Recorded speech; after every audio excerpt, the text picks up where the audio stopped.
Welcome to the All of a Kind podcast. I'm Merav Hoffman. I'm Batya Wittenberg. We loved these books when we were kids. We love them now, and we hope that you do too. Today's chapter is the one where the girls get scarlet fever right before Passover. So this is maybe the heart of the book. Just a huge chapter. So in ones and twos, Mama's girls come down with the dreaded scarlet fever in the week leading up to the festival of Passover, or Pesach, as it's called in Hebrew. The house is quarantined and no one can go in or out by order of the Board of Health. Mama works frantically playing nurse to the girls and making preparations for Passover as the number of helpers dwindles, losing first Sarah, then Ella, and then both Charlotte and Gertie.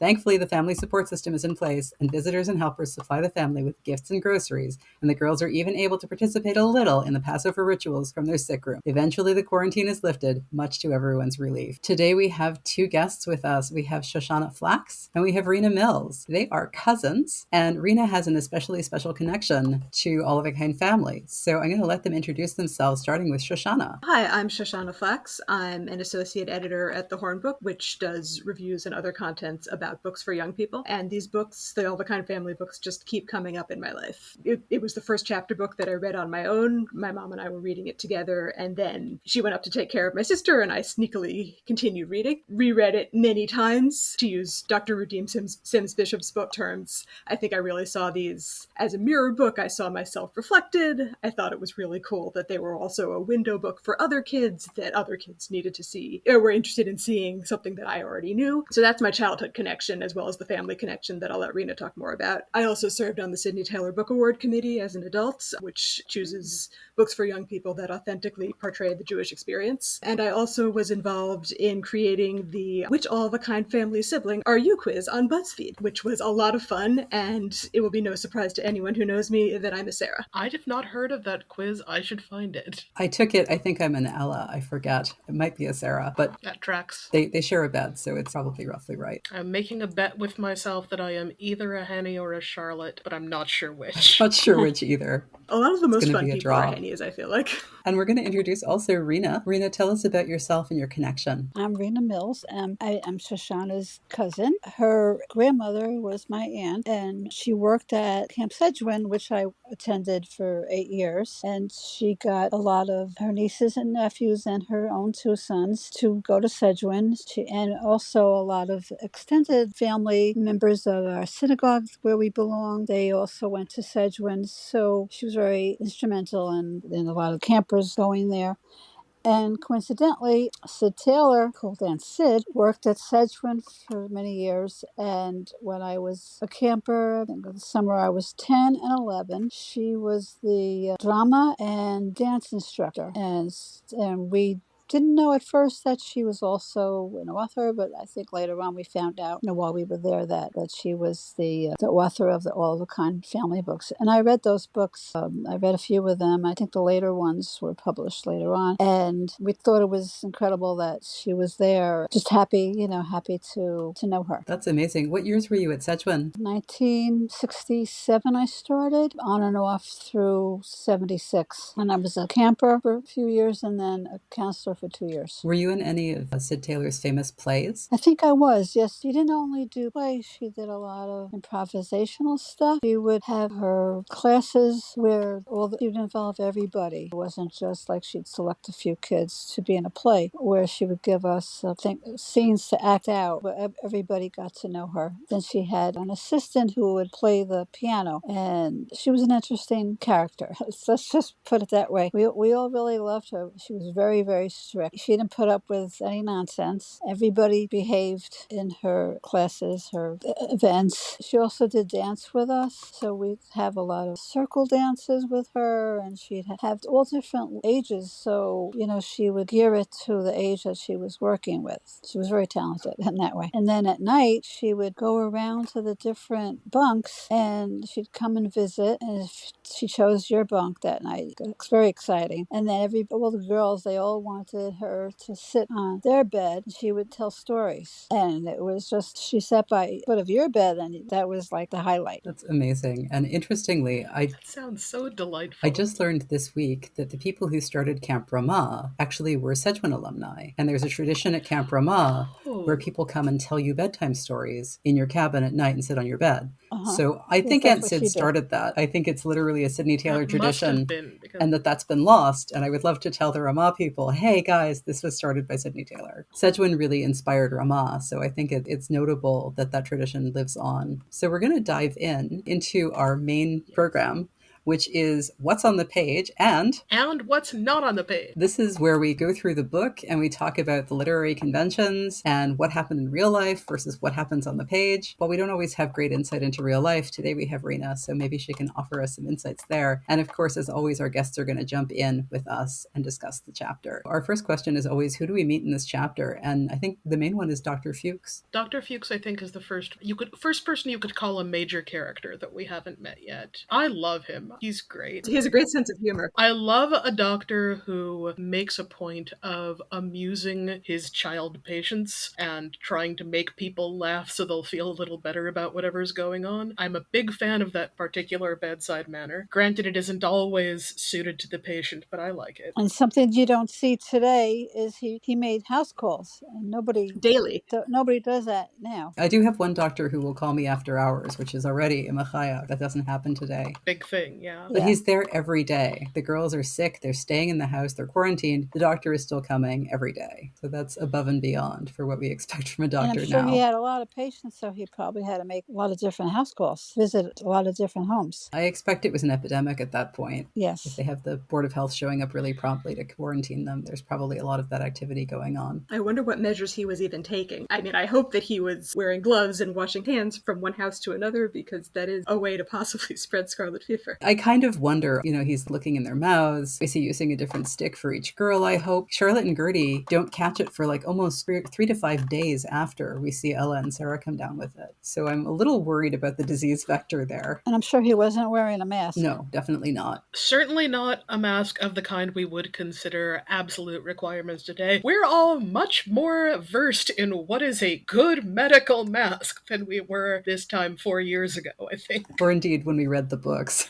Or indeed when we read the books, yes. And hygiene. Good hygiene. This is not so far back in history that doctors hadn't yet adopted hand washing as a health measure. There was a period where doctors were actively resisting hand washing as a health measure, which boggles the mind today, but was a thing. That was longer ago than this. Dr. Fuchs is no doubt washing his hands to the best of his ability. I do think it's interesting that we don't get any hand washing in this chapter. Mama changes her apron at one point. She's in the sick room, she's in her apron, she takes off the apron, puts it down, and doesn't say, and then she went and washed her hands. Yeah, the only hand washing they talk about is before the Seder. Is at the Seder, you're right, where it's ritual hand washing. It's good that we have these rituals because they're there to protect us. For those that don't know in the audience, ritual hand washing, we're going to discuss this when we get to the Seder portion, but ritual hand washing is a big part of Jewish daily life. And it is specifically a thing prior to meals. But also when you wake up in the morning.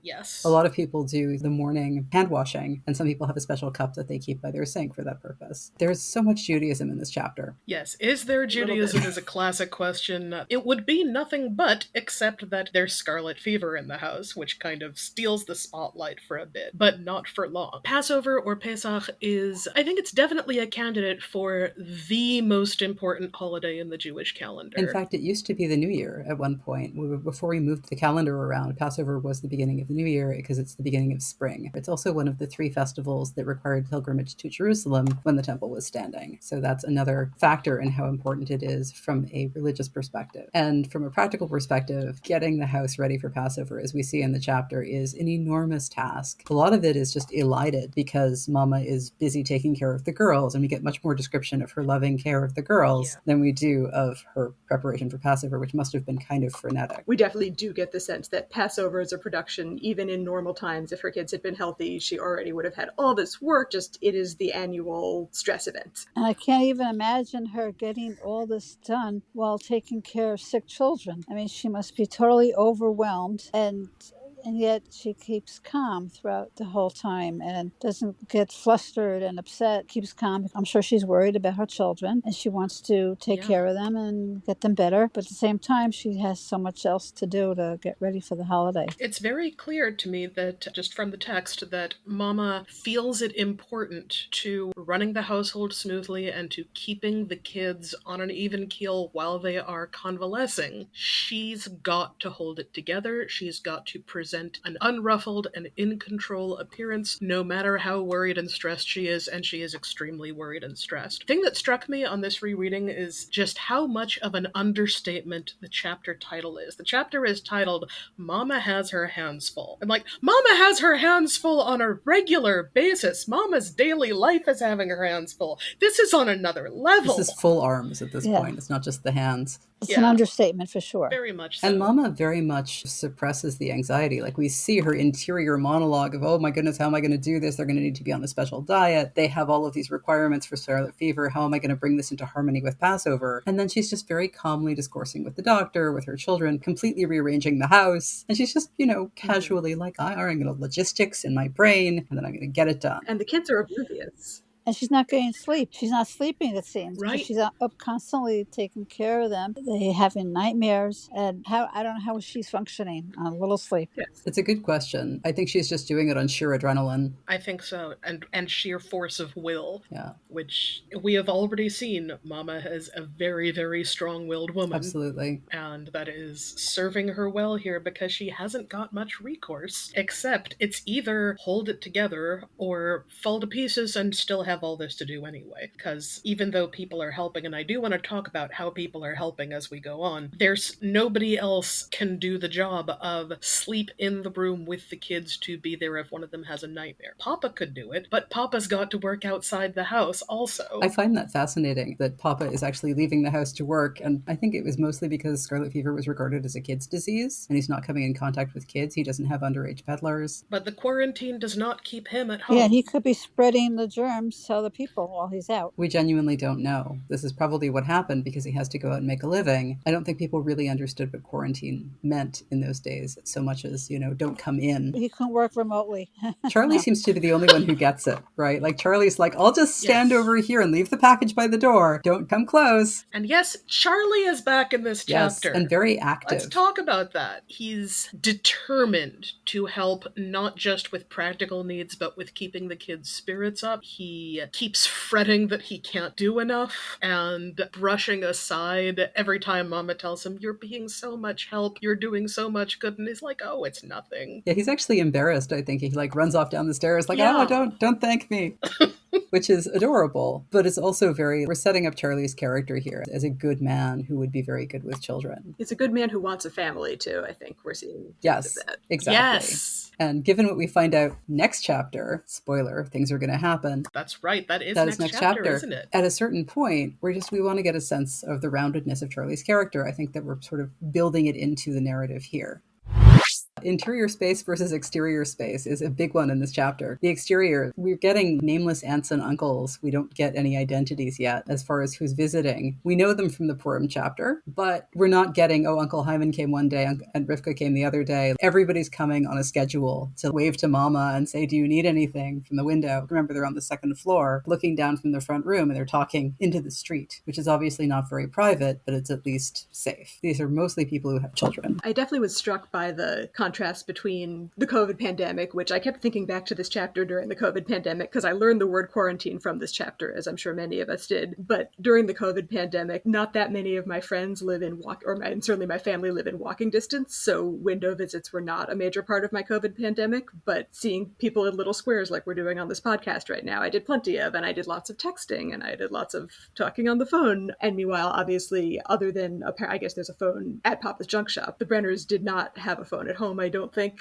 but they had this close-knit community and their family who could come to the window or could drop off packages, or they had Charlie who could drop off a package and then scurry away. Yeah, and a thing that struck me is they're on friendly basis with the grocer, and he is bringing packages of food that I don't know how they've ordered them. Have they sent messages? Is this on credit? Are they paying him later, or did they send someone with money? But he is himself bringing food packages to their door. I think that's great. because he cares about them. And even if the piano music comes through the ceiling, he cares about the little girls who come and shop in his store. Yeah. He can probably tell that Mama is having a hard time. It was like Fresh Direct back in those days. Right, early grocery delivery. Yeah. American culture I want to talk about a little bit, because there is the Board of Health is a thing. They do not decide, oh, well, we'd better quarantine.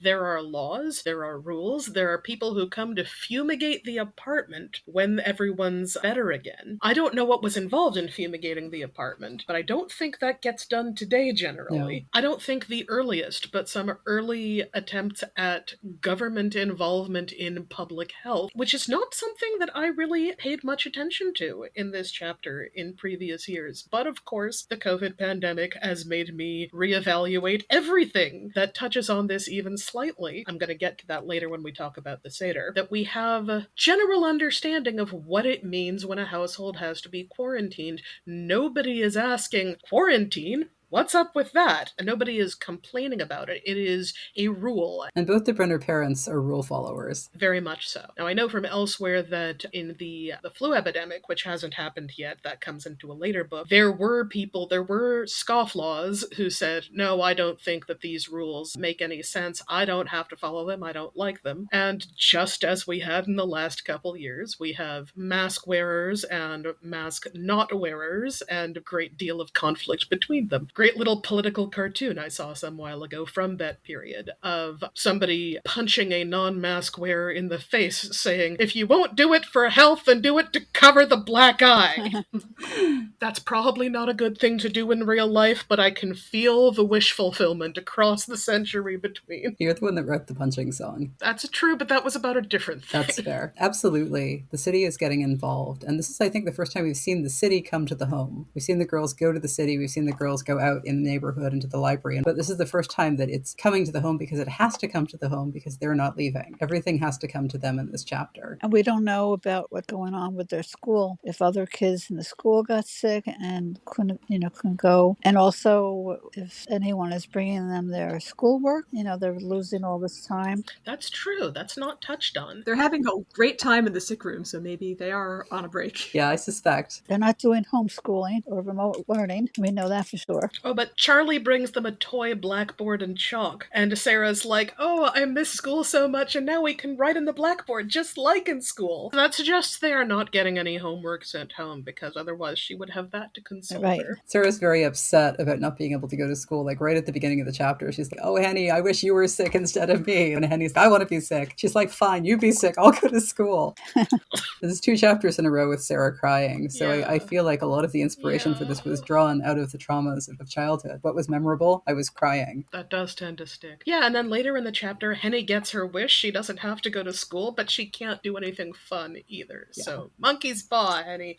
But they get to feel like they're important. Like they definitely have this sense that quarantine makes you special. And I think there's even a line about the kids in school will think I'm important, which I didn't quite understand why that was, because they're not going to be seeing the kids in school and it will be old news by the time they get back to school. Yeah, and they don't even know if other kids are sick. Yeah. Right. No, there's no news network from the school. Like we have the neighbor network, we have Charlie from Papa's shop, but we don't have anybody from school coming along and saying hello, possibly because they're all sick in bed. I mean, very possibly. But yeah, you're right. There is an adult news network being passed around. There doesn't seem to be a kids news network. Maybe there was in real life, but all we're really getting is sort of the True. top level. But on the page, there Exactly. isn't one. So like we don't have Tilly standing at the window yelling up to Henny about what's happening at school. Man, I would have liked to have seen that, though, Yeah, honestly. absolutely. I think that would have been cool, but maybe it just didn't happen. Maybe all the kids were sick at the same time. This chapter is already so crowded. It's also, a huge chapter. I cannot fault a decision to leave that out if that was a thing that happened in real life. Absolutely. That reminds me of in Cejwin, if somebody was sick in the infirmary, then the rest of the kids in the bunk would come and visit, be outside from below and communicating with the one who was sick that way and from the window. That is a lovely thing, because being sick is so often so upsettingly isolating, and the girls have their sisters here, and that's something. Nobody is sick by herself. Sarah is at first. But even while she is the only one sick, Gertie is still there, even if if she is not as much help as she would like to be. Poor Gertie, trying so hard to keep Sarah amused, and Sarah is just too sick to play along. Probably the vector for Charlotte and Gertie getting sick later is that she's playing with Sarah. Very possible. And then that's the infection vector because they don't sleep in the same bed. So she gets it then. It sits in her body for a couple of days. She sleeps in the bed with Charlotte, and then boom, the two of them get sick. Because we didn't really get isolation yet, that's probably why that happened. And Henny never gets sick, so she gets to play nurse to all of them. Whether she wants to or not. Henny gets to play errand girl. Henny is running back and forth. There's 3 different things that Mama has Henny do, where she has her go and get the medicine, go to Papa's store and summon him, go and get Dr. Fuchs. She's running all over the neighborhood, which probably isn't great because we don't know yet whether Henny is sick. And I wonder if she's the one that goes to the store to order the groceries. Especially since the store is really just right downstairs. Exactly. Henny, despite them trying to keep her out of the sick room, keeps coming into it, and Dr. Fuchs eventually says, no, if she was gonna get it, she would have by now. Henny seems to be immune. What you were saying before about fumigating reminds me of The Velveteen Rabbit, a book we haven't really brought up before. For those that don't know the story, the main character is a little boy. The main character is really the rabbit, but his little boy, person who plays with him, because Velveteen Rabbit is a stuffed toy, gets scarlet fever. And at the end of the book, climactically, big spoiler, they're going to burn all his toys and blankets that he had while he was sick, including his very favorite rabbit. Our protagonist is facing the flames, and then some real rabbits come along and save him because he has become a real rabbit because the boy had true love for his stuffed toy. It's a very sad story. I don't recommend reading it to children. It breaks people. It is a classic of the genre, and it reminded me of this because of the scarlet fever connection. The fumigation, I suspect, is a little bit less than what happens in the Velveteen Rabbit, which I think is maybe earlier, or possibly they're just being extra cautious in the Velveteen Rabbit. I'm going to have to look up the date and put it in the show notes. They did know, even before germ theory was properly understood to any degree, they did know people could get sick from handling things that had been handled by sick people. Sometimes, some sicknesses, not all sicknesses. They didn't know why. Burn all the things the kid had while he was sick is extreme but sound as a public health measure. Like in the beginning of COVID, we didn't know what was safe and what wasn't, so we wouldn't touch things that came to the house, packages or groceries we'd get.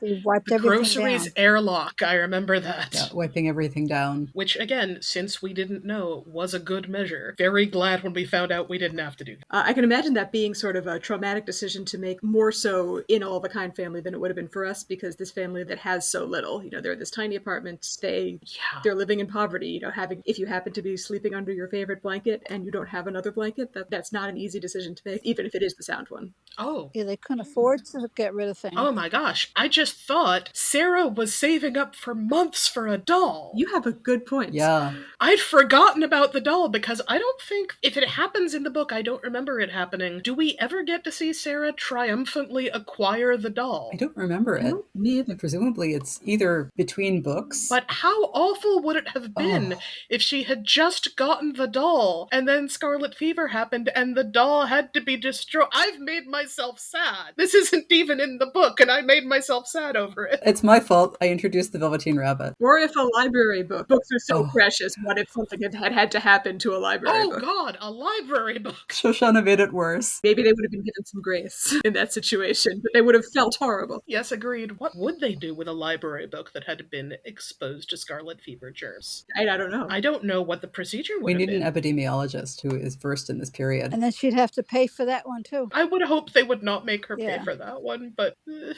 That would be miserable. As a child, it can be really traumatic. So I definitely think that it's good that they're just fumigating the apartment and not actually burning anything. As you said, there's very little that they own. And Mama, I think, handmade all of the quilts on the beds. So that would be a huge loss. And I'm sure there's stuff that the parents brought over from Europe as well that's irreplaceable. There's a whole story about Mama losing a bunch of her furniture when Papa gets sued in the old country. I have to go back and look at the details. They get involved in a lawsuit and they repossess some of her furniture. And she has trauma for her whole life.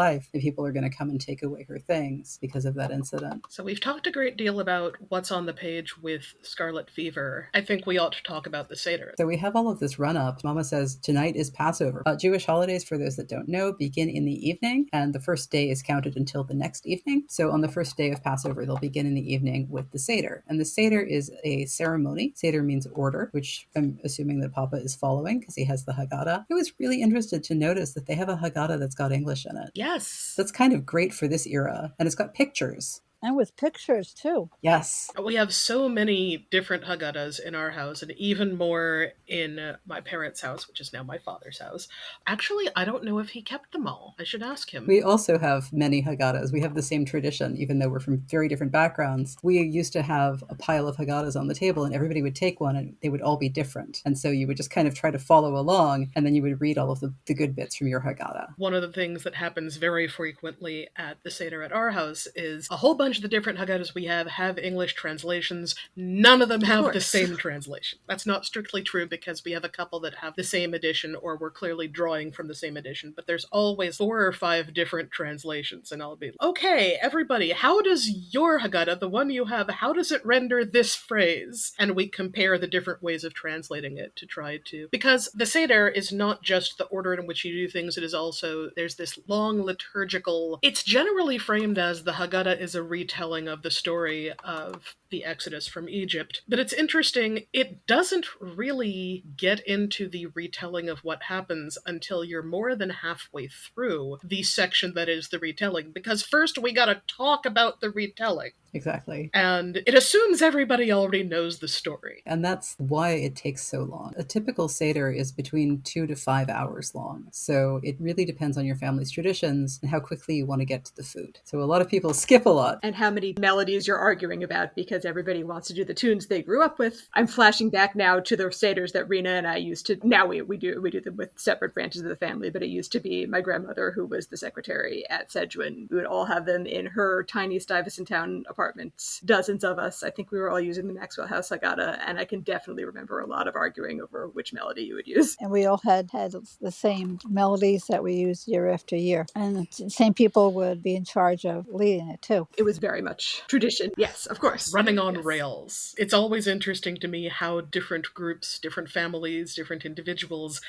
have their Seder run on rails to a greater or lesser degree. The way it was in my house growing up was there would always be someone wanting to talk about something new they had learned or something they had read, and it would be allowed up to a point, and my mother would be the one to say, okay, save the rest of it to discuss while we're having the meal, because we do want to finish on time. Or save it for tomorrow, because there would be 2 Seder nights. Right, exactly. So there are always 2 Seders in the diaspora. In Israel, I believe there's only 1 Seder. Yes. This is because of position of the moon. A lot of things outside of Israel are doubled or a day longer so that you have more time to make sure that you're actually observing right on the festival. And Passover is no exception. It's 8 days here, and I believe it's 7 days in Israel. So here we have 2 Seders. They must, by custom, both finish, many people say by midnight. Some people will go until 1 a.m., but mostly it's midnight. So you have to cram a lot of liturgy and singing and eating and ritual into those hours, and you can't start before the sun sets. So you have that little window, and depending on where you are in the ecological calendar, that's going to determine the length of your Seder, and also depending on where you are on the earth. I believe some say it's not that the whole Seder has to be done by midnight, it's that you have to finish the meal and eat the afikomen by midnight, and afterwards we'll stay up till 3 in the morning talking about all the stuff that we skipped. We never managed, because, or singing,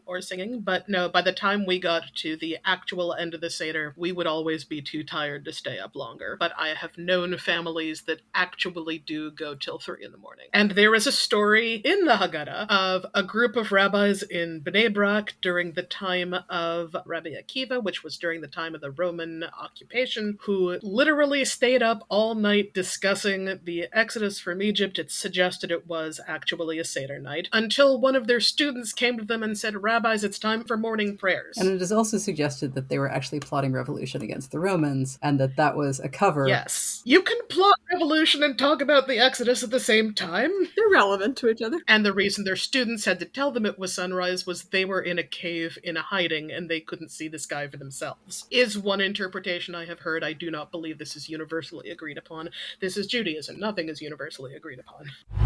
This bit really got me hard on this reading, where we begin the Seder and says, "How empty and lonely the table looked with its setting for only 3, on this night when the poor, the friends, and the relatives were wont to be the invited guests." First Seder during COVID, which was like only a month or so after the pandemic had started, and we still didn't know what all we needed to do to keep safe. Seders at our house have always been huge, crammed, crowded. We need to extend a table into the living room. home. And that year it was me and my husband and my mother-in-law at opposite ends of a very long table and with separate wine bottles and other things at each end so we wouldn't have to pass things back and forth. And it was just painful. It felt so wrong. And I didn't think of this then, but I thought of then when I reread this. Yeah, I know how that feels. Very lonely. This is not how the Seder is supposed to be. It's so interesting, though, both in our lives and in this book, even with all of that going on, you still have some form of a Seder. Exactly, yeah. I was the only one at my Seder. We did a Zoom Seder before the holiday started, but I was the only one physically present at that Seder that year. In the book, when Charlotte asks Mama, will we have the Seder nights anyway? You know, she's just gotten this news that scarlet fever is happening, and the answer, and we know that internally she's so worried, her immediate answer is, yes, of course we'll have the Seder nights anyway. It's not even a question. You don't just not have a Seder, even if absolutely everything about the context is wrong. You still have one. Yeah, you don't cancel it because of illness. Certainly I relate to this. I had a Seder at 15 where I couldn't actually eat or speak because I had just had jaw surgery. And so I spent that entire Pesach making hand gestures because we were religious and we didn't write on Yontif, which is the part of the holiday which is observed like the Sabbath. I was basically just making hand gestures the whole first 2 days of Passover with my cousins who had come to visit us because it was going to be our last Passover in Canada before we moved. So I was very, very mixed feelings on that because I wanted to talk to my cousins. But it was still a really good Passover. And you still remember it really strongly now, which I think, absolutely. I think that's really true of the unusual Passovers. Yeah, I think the ones that are different are the ones that stick out, like the one where we had the lights go out before the Seder. We had an automatic timer. It hadn't been reset from the weekday cycle because the Seder was on a weekday and the lights went out just as we were lighting candles. That was that. We sat in the dark, we lit some more candles, and we had the Seder by candlelight. That sounds kind of nice once you get past how inconvenient it is. That is pretty cool. A pain, but also kind of cool. It was pretty interesting. And we definitely had that on a regular basis on Shabbat. So we were like, all right, so the lights have gone out. We know how to handle this. So we have the girls and they're in the bedroom. So the way that this is set up, if you haven't read the chapter, the 4 girls are set up in Mama's bedroom. Mama immediately abdicates her bedroom and she's sleeping in there, but like on a cot. You've got Charlotte and Gertie and Ella and Sarah set up in the beds, same as they would be in their own room. Papa is sleeping on the hospital couch. And I just want to shout out to the hospital couch. It always sounded so cozy to me because it's in the kitchen. You were saying before about being sick and isolation. Your mother is right there. The nice warm stove is right there. And you're sick in the bed in the nice white sheets. And I was like, that sounds so appealing. It's so much better than being sick in bed. That really does sound nice. There are several slightly romanticized bits of being sick in this chapter, like Ella sighing contentedly and leaning back against her pillow. It's just such a, enticing, like, ooh, that must be, no, they're sick. I think Henny would agree with you. And it's such a tiny apartment, but Yes. they still managed to be quarantined. Yes, Rena, that was another thing that struck me. Don't let the healthy ones interact with the sick ones. This place has 2 rooms. Well, 3. Where are they supposed to all go? Yeah. And they manage it. I think it's technically 4 rooms, but one of those rooms is the kitchen. And effectively, you've got the front You're room. right, kitchen, parlor, 2 bedrooms. Right, they're not using the front room. And the kitchen must be big enough to have a couch. Yeah. It must be a big kitchen. I have a delicate question. Do we know what the bathroom situation is? I mean, whatever the form that took at the time. I think it's down the hall, but it's a good question because it's clearly not in the apartment. And that is significant given that these girls are probably walking down the hall to go to the bathroom. As we know, a bathroom is a great place to pick up disease because it's isolated and has no windows. They may have been using something like chamber pots that would then be carried down the hall to be emptied, which is one of the less pleasant aspects of nursing sick people. It's entirely possible that if they were under quarantine conditions, we don't know. And they've been too delicate to tell us, which is probably to the good. And I don't know what kind of diet they were eating on this, whatever the scarlet fever diet was. Mama says maybe it's incompatible with Passover eating. But we never find out what it actually is. Exactly. But they probably try to stick to Passover foods as much as possible. Right. Once Passover comes, and for those of you that don't know about Passover, all leavened grains, so there are 5 grains that are considered the grains for Passover purposes. Any of those, if they are leavened, those are not permitted on Passover. This has become a whole huge category of foods you may not eat on Passover as the laws have accreted over time. And people say, well, those were grown near the wheat, so let's not eat those. And those resemble the wheat, so let's not eat those. And these are frequently packaged in the same places that package the wheat. And there is a subcategory called kitniot, which I think literally means legumes. It means small things. It means small. Katan, kitniot. Is that the literal meaning? Little. Oh! That makes sense. I never put that together. Thank you. You're welcome.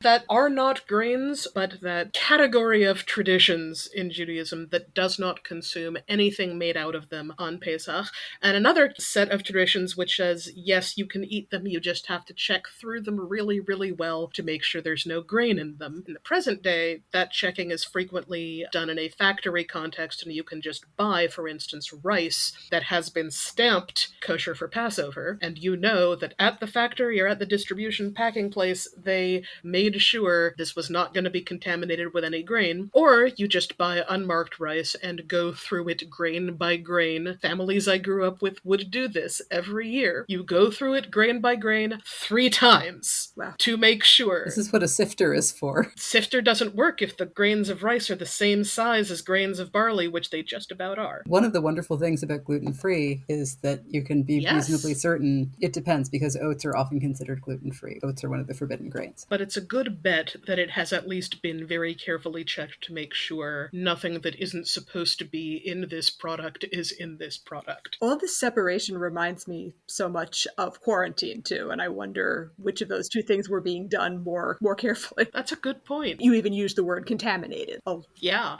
It's sort of a similar concept, but keep things separate. Thematically, they really go together. And either this really happened, and I don't know whether this is like something that really happened, or whether they took 2 stories of, oh, the girls have scarlet fever, and oh, it's Passover, and put them together because thematically they fit perfectly, and it just makes such a calamity. Actually, I may be able to answer that, because when my mother was visiting my father's family, which was Rena's side of the family, over Passover at Town Village Synagogue, which is where the Brenner sisters went, the rabbi asked, does anyone have any Passover memories to share? And Ella raised her hand, and she began to tell a story, and this was after the book was published, so she began to tell this story, and my mother went, I know exactly where this is going, I know how this turns out. So yes, this is a true story.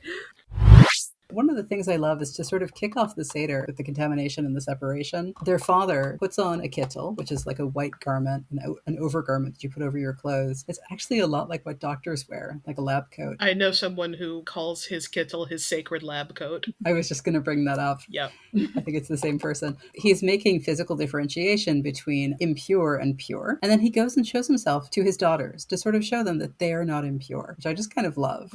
Like, that's not explicit. Kind of like they're in the margins. He puts on the kittel to say it's Pesach now, when he comes to the sickroom to say it's Pesach here now too. Right, exactly. It's like he's distributing it into the sickroom. And they leave the door open so that the girls can hear the Seder, because Papa's going to chant in Hebrew. They don't have Haggadahs in the bedroom, which I thought was interesting, but probably because it's dark. Oh, of course. Right, they're probably sitting in the dark because they can't have the light on all of Yontif. They're not going to leave it on. I don't even think there are lights, right? There's no electric light in the apartment. There aren't electrical lights, there are lamps. So I don't know if they have a lamp or not, but they're sitting there, they're getting just the audio, right? Something we're very familiar with from COVID is, okay, I can't see you on the video, but I have the audio. So that's how much Seder the girls can have. And this is an advantage of the house being so small, is that they're not that far away. They can hear just with the door left open. And I find it very interesting that they invite, not this year that they're sick, but other years they invite all who are hungry to come and eat. So they invite poor people to their house, and they themselves are not well off. They don't have a lot of money and they don't have much to spare, but yet they do the mitzvah of inviting poor people into their home to feed them. Whatever resources they do have, which are very limited, they do put a lot of them into Passover. They have shiny crystal goblets, they have the kittel, they're either buying matzah or making matzah, they're buying wine, and presumably they do that for Shabbat as well. I don't know if any of these artifacts were brought over from the old country. It seems like it is important to them to make sure that they have enough for Passover. Yeah, absolutely. And they also have 2 sets of dishes for Passover. Yep. Which was kind of unusual. I know my parents, my father and his whole family, including Shoshana's grandmother, they didn't have a lot, so they only had 1 set of dishes for Passover. 2 sets for every day, but only 1 set for Passover, which was the meat, because that's what they ate more of. So they wouldn't have any of the dairy foods. They were probably too expensive anyway. A thing that I really started being aware of when I had my own household, because you tend not to think very much about how your parents manage until you have to manage the same on things is that one thing about keeping extra sets of Passover dishes, it's not just the expense of owning the dishes, it's the expense of having enough space to store them. Yes. And especially in New York, where space is at a premium, it's a significant consideration. Where would you put them if you had them? So where do they put all these extra dishes in this tiny little kitchen? Well, Mama describes them being, she says they're in a dish barrel, which presumably either is stored up near the ceiling or is potentially in the basement, like if they have any space like we have today in New York City, where you have storage spaces. We never get a reference to that, so I'm going to say it's right. Maybe Mama throws a doily over it. It could be under a table, it could be behind a bed, or it could be under a bed if it's a thing you can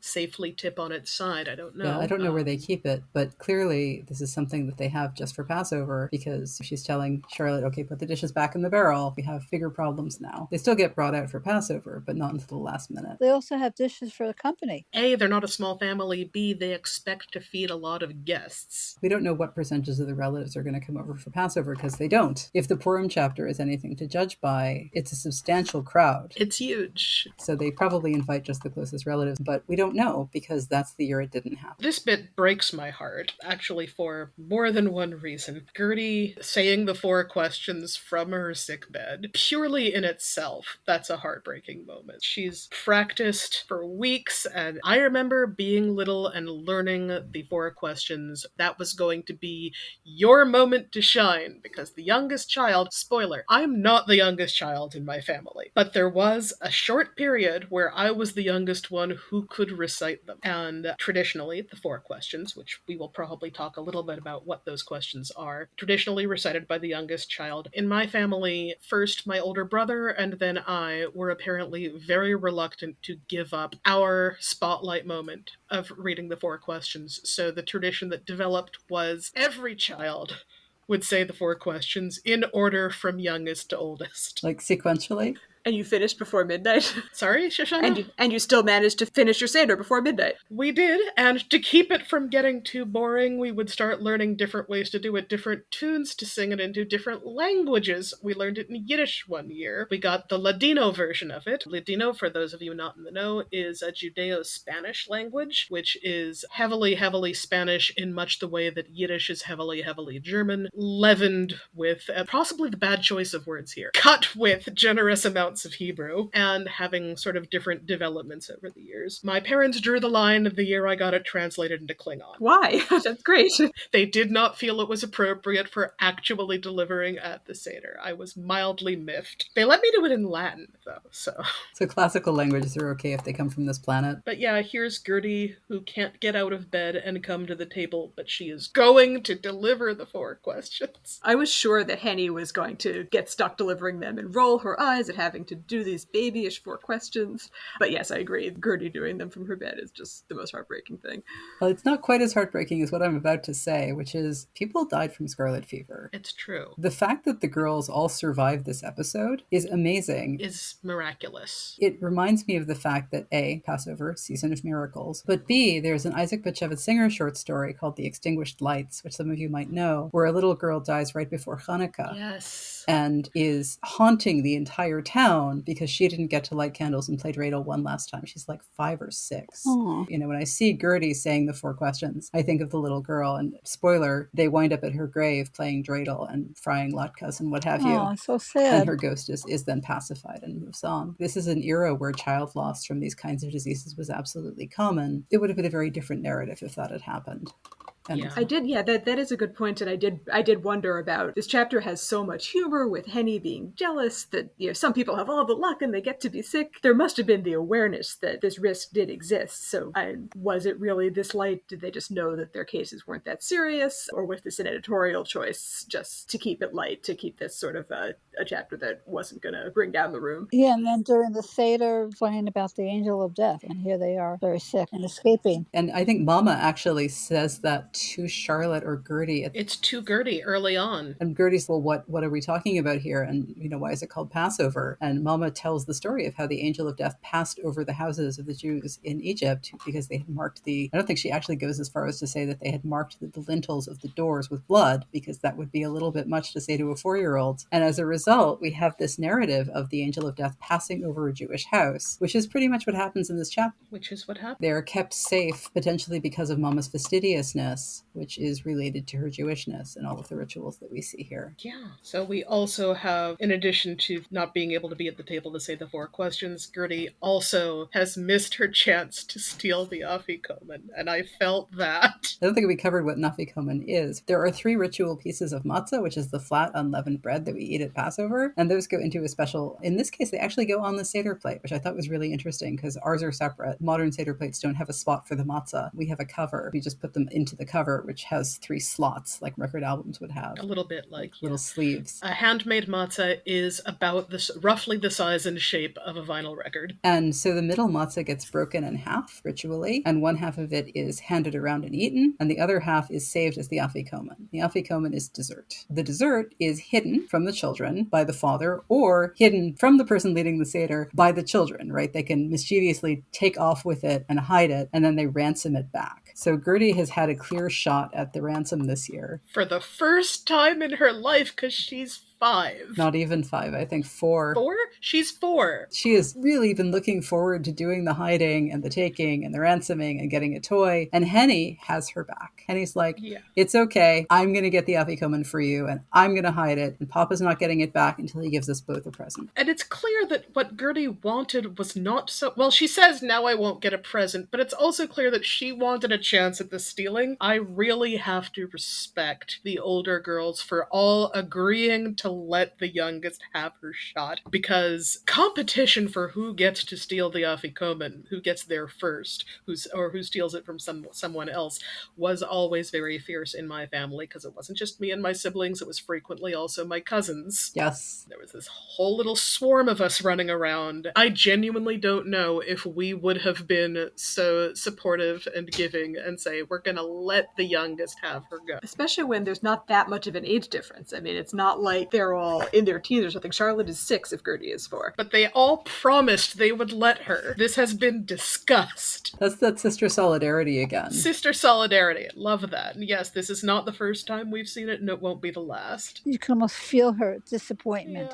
How immense it must be not being able to do this. And you have to wait a whole year. And Henny is like, I will at least be sure that you get a present. I'm going to hold this for ransom for both of us. Not, mind you, for Gertie instead of her, but for both of them. Well, she has to do the legwork. Oh, Papa's not going to say no, and she knows that. Henny's altruism only goes so far. I have said before in previous episodes that one of the things I really like about Henny is how she's giving, she's generous, she's also selfish. Those are both impulses she has, and getting to see those 2 very real, very strong impulses at war in her is always interesting. Also, I love how great a sense of humor Papa has about this. He's like, well, it looks like I'm being held up. He's completely behind this, and I love it. You need a sense of humor to lead a Seder.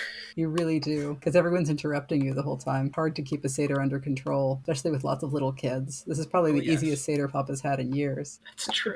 It's probably true. And the quietest. The hardest one Mama's had, but the easiest one Papa's had. But I bet it's a little bit lonely for Papa, too. Also that. But yeah, it really does take a strong-willed and charismatic person to keep a Seder on track. I don't know if it's Papa or Mama or in concert who manages it most years, but this year, as you say, a lot easier. I think there were some very interesting storytelling choices made in the way to creating this chapter. We get a bunch of different info dumps from Mama to Gertie predominantly, because Gertie is the one in the kitchen with her. And we get the setup as a Gertie-focused chapter, but it kind of then goes all over the place to the different sisters. But Gertie is the one who keeps getting the Passover download from her mother, because she doesn't know, because she's only 4, and prior to now she hasn't really paid attention. And so Mama gets to diegetically explain what's going on with the holiday to a small child, which we haven't really seen before. Like, we haven't seen that the use of that as much. You could have used that in every chapter, but they didn't do that because there is so much much to tell about Passover. There are 5 separate times where we have kind of a what's this about? What's that about? And it moves from being Mama telling Gertie to being in the narrator voice of the chapter telling us what's going to happen next. It is interesting, and it's also, once again, very thematic, because the entire central theme of the Seder is it's based on a line in scripture. Tell your children on that day, this is what God did for me when I came out of Egypt, because the idea is that in each generation, you're supposed to see it as though you yourself were brought out of Egypt, and you're telling your kids about how it happened. The entire Haggadah, the entire Seder, grew up out of that practice, which is what the 4 questions are doing there. The kid asks, why is this night different from all nights? And lists 4 specific things that we are doing differently today than we usually do. The answer for why is this night different is we were slaves in Egypt and God took us out, and that's why we're doing all of this, and we're going to tell that story. So Gertie asking, what's this all about? And Mama telling her, well, you see, this is what happened and this is why we're doing it, is 100% what Pesach and the Pesach Seder is about. It's what writ small, what we're doing here. And I love that. So Mama she's fulfilled her purpose for Passover even before the holiday begins by explaining to Gertie what's going to happen, and thereby by explaining to us. And what's interesting about what you were saying about Passover and the liberation, right? We were slaves in Egypt, and then we were brought forth. At the end of the chapter, the Board of Health shows up, and they are free to go out of the house. Yes. So that's definitely a little bit of a weird parallel, but it's definitely there in the structure of the chapter. So we have a ton of detail in this chapter because it's one of the longer ones. We get the details of the girls getting sick when they get the red spots on their faces. Sarah turns first, and then Ella gets spots around her ears and on her forehead, and they think it's funny, but that's got to be terrifying for their parents to see the signs of the illness on their faces. And of course, Passover's got that whole blood theme. So, the blood coming into your face, right? There's another weird parallel. So there's definitely a lot of that going on in the background. And we also get Sarah's dream, which in any other chapter would be like a central point. But in this chapter, there's so much else going on that it's just, Sarah's got a fever. Ella says the word delirious, right? She's 12, right? She's clearly reading at like a high school or college level because we see her diving into Dickens earlier on. She's the one who says, oh, she's delirious. So she knows what that word is. She knows what it means. Enough to say it waking out of a dead sleep while sick to say delirious.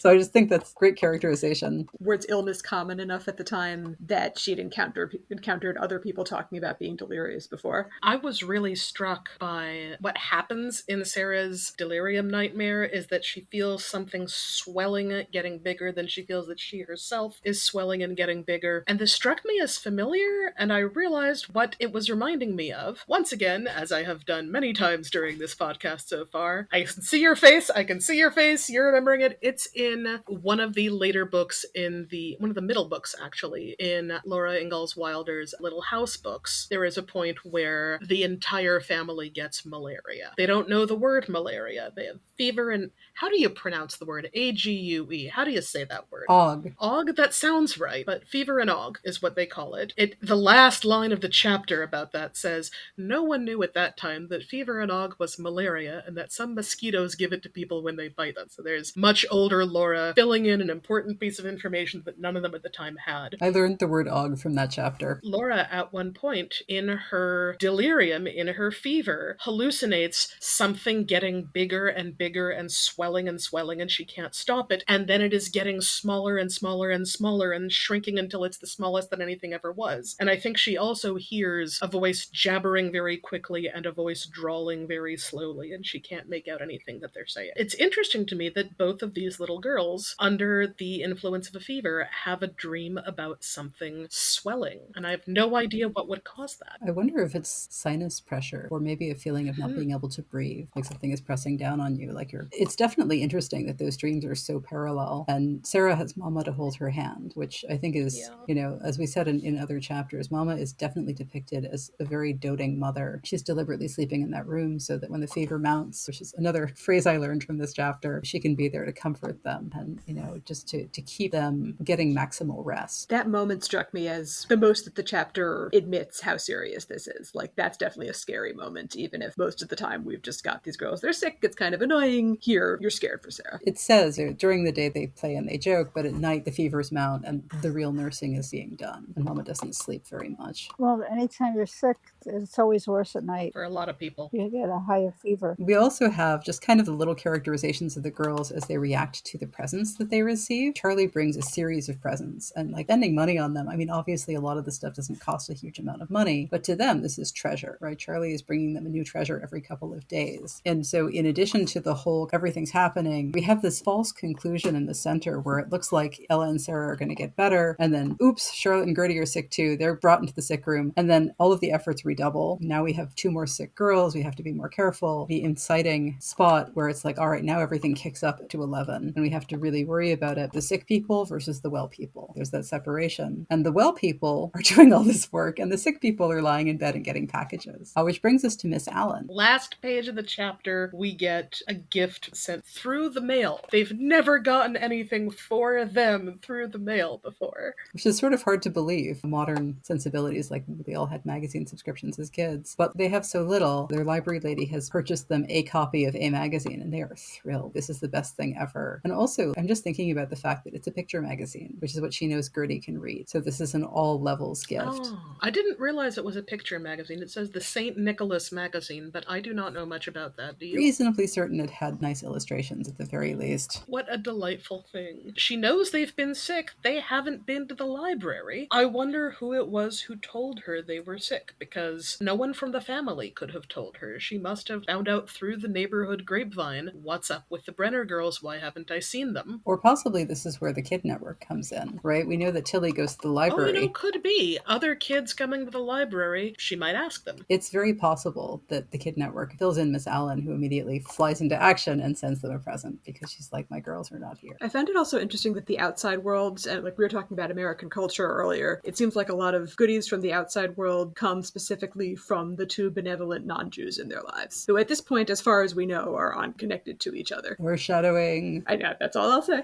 This is, again, shaping the characters of these 2 Gentiles who are at polar ends of their lives. There's the library lady and there's Charlie, who's Papa's best friend. We definitely see Charlie's integration into the family with the Purim chapter and now with this one. Presumably Charlie would be at Seder. So we Most likely, yeah. We don't know, but he shows up for Purim, so maybe he shows up for Seder too. Certainly he's aware of how much stress it's going to put on Mama to make Passover by herself. He's missing out on some kugel this year. He gets it later. It's all right. I know. She specifically says potato pudding, right? Kugel is definitely a favorite with Charlie, as we see in another chapter. I think that we've kind of gone through most of the action. I did notice a couple of little ritual things during the Seder. One of my personal favorites is the girls picturing Elijah. For those that don't know in our audience, the prophet Elijah frequently shows up at ritual events in Judaism. He was said to have been bodily carried into heaven in a chariot of fire, and he is not, technically speaking, dead. So he just kind of shows up at things like a family member. So if you're circumcising your child who is male, prophet Elijah has a special chair at a circumcision. You set aside a chair at some households for Passover, if you got enough room, for Elijah, and you put out a cup of wine for Elijah. And that is the ritual the girls are really itching to see. They want to see, is the wine going to go down when Elijah flies in? I was really struck by the idea that Elijah has wings, because I've never seen a depiction of Elijah with wings anywhere other than here. I have occasionally. I've seen, to my mind, very odd depictions of Elijah that don't match ones that I was raised with, but nonetheless, I've seen Elijah depicted with wings, which I suppose explains how he manages to visit every Seder around the world in one night. He doesn't get a sleigh, he gets wings. He can fly by himself. And another one which really struck me as strange was Elijah depicted as half translucent. That's interesting. Because he's here as a spirit, he's not here in body, so to show that, we draw him translucent so you can see the street outside through him. Most depictions of him I've seen have just been of elderly, rather dignified, sometimes kind of shabby-looking man, because Elijah is frequently depicted as shabby, because, that beggar on the street might be Elijah in disguise. That comes into a later book, doesn't it? I think it does. Not going to get into that right now. But the idea that Elijah has wings is, I agree, rare and very interesting. And we have Papa right on the heels of the girls talking about Elijah coming in, reporting back to the girls that the level of the wine in the glass has definitely come down so that they don't feel the need to come in and see, because of course they shouldn't be getting out of bed. But Papa is humoring them and keeping up the tradition that Elijah absolutely came to their Seder and drank some of the wine. It's not a full Seder without singing. There is some singing in the ritual parts, but Mama is practical here. And this is very similar to Mama enforcing bedtime. The Seder goes very late, especially for these girls who usually go to bed at 7 or 8 o'clock at night. Mama is making sure that they're going to get enough rest. So she and Henny are going to pick up. Papa's just led an entire Seder, and the two of them are going to clean up, and there's not going to be any singing so that the other girls can rest. We are denied the folk songs. Feels a bit like the chapter should end with the end of the Seder, but there's a little bit, when Passover is over, there's just a little bit further after that. There's an afikomen, if you like. There's the dessert after the Seder is over. Very good. More gifts from Charlie and the magazine from Miss Ellen. And then Passover is over, things get a little easier, but they're still very happy when it's a happy and thankful group that hailed the inspector from the Board of Health. That's such a great line. They must have felt the need to have that closure line, because I agree, the chapter feels like it has a natural end at the end of the Seder, but they must have felt that you have to show. And then they got better, really. Because, I mean, imagine you're reading this as a child and your parents are reading it to you. And I think we all may have, stolen the book and read ahead. Oh, for sure. But ultimately, if you're left in suspense in the dark, bedtime story, and you're thinking, oh my God, do they die? Do any of the children die? I was definitely that kid. Like, I read The Borrowers for about 10 minutes, and we got to the part where his father had died in the war, and I quit. There was a death, and I was like, nope, reading a different book now. And I was very skittish about death as a kid. And if even a whiff of death had been if there had been any suspense, I would have definitely stayed up all night and been frantic. Gotta finish the chapter, gotta know if they get out of this okay. I think it's a kindness to the reader, putting a cap on it and saying it's going to be all right. This is, on the whole, a very kind book series. It does not want you to suffer as a reader. It wants to comfort you, it wants to charm you, it does not want to throw acid all over your emotions. It also wants to explain things to you, like you should always know what's going on. Yes, it wants to explain things to you, which is extremely Jewish. There's a whole bit where Mama and Charlie are talking, and she says, we wish we knew how to repay you. Leaning on Charlie during this time. He's kind of parenting in a way from outside by sending things, by helping. The first thing he asks Mama is, can I bring you groceries? You get the sense that Charlie is very much helping them parent the girls because there's a crisis, and foreshadowing for future chapters that they're like, we don't know how we can repay you. And then eventually it's this family that gives him the happiness he needs. We get just a little more, very briefly, of Ella's continuing crush on Charlie. Isn't he kind and thoughtful? That is appreciation and gratitude, and it's also Charlie is one of the best men in the world. If you're following the narrative, he kind of is. He absolutely is. Ella is not wrong. She has a good eye. Yeah, he's not just a handsome guy who's nearby, he's also he's worthy of admiration. I mean, Ella doesn't have a crush on Pickle Nose. She has a crush on Charlie. I mean, Pickle Nose is probably a good guy too. Sure. But he's not pretty like Charlie is. That is another fact. And also, he is not showing up when he knows that Papa's kids are sick. There's definitely a solidarity with Charlie. And it's interesting that it's Charlie and not one of Papa's brothers who's doing all of this. Because we do absolutely know that Papa has brothers in the city because we meet them in the Purim chapter. He's more of an uncle to them than their actual uncles. We do know that the various other uncles and aunts are helping. They're bringing things, but that's not what the chapter focuses on. We are more interested in the fact that Charlie, who isn't family, is acting like family than we are interested in the actual family that's acting like family. It's almost an afterthought in the chapter, but Charlie's kindness is standing out because he's an outsider, he's a Gentile, and he still has this warm familial feeling towards these girls. And so does Miss Allen. Those are two things that become sort of remarkable as we progress in that plot line. I think we've pretty much covered everything in the chapter, which is amazing because this chapter is enormous comparatively to some of the earlier chapters. I think part of that is more is on the page than usual, so we don't have to dig it out. It's all right there. Bits and pieces that we would otherwise have to extrapolate are actually in the book for a change. We covered many things. We're going to say goodbye to Shoshana and Rena. Shoshana, where can we find you on the internet and what are you working on? You can find me at shoshanaflax.com, and there you'll find Parodies for Charities, which is my little side gig where if you donate to a charity, I will write you a silly song, a song parody or something along those lines. That's fantastic. And then the Hornbook is hbook.com, and that again is a series of publications about children's and young adult books, including a magazine that comes out 6 times a year, including book reviews. Thank you. And we're going to say also goodbye to Rena. Rena, where can we find you and what are you working on? I'm on social media and I don't have any projects right now. Okay, so look for Rena Mills on social media. Rena, are you on the Camp Cejwin alumni Facebook group? Yes, I am. I will probably see you there. I'm Merav Hoffman. And I'm Batya Wittenberg, and we're really glad you're here. Tune in next time when we'll hear Papa say, "Put it down. I don't want the American flag on the floor."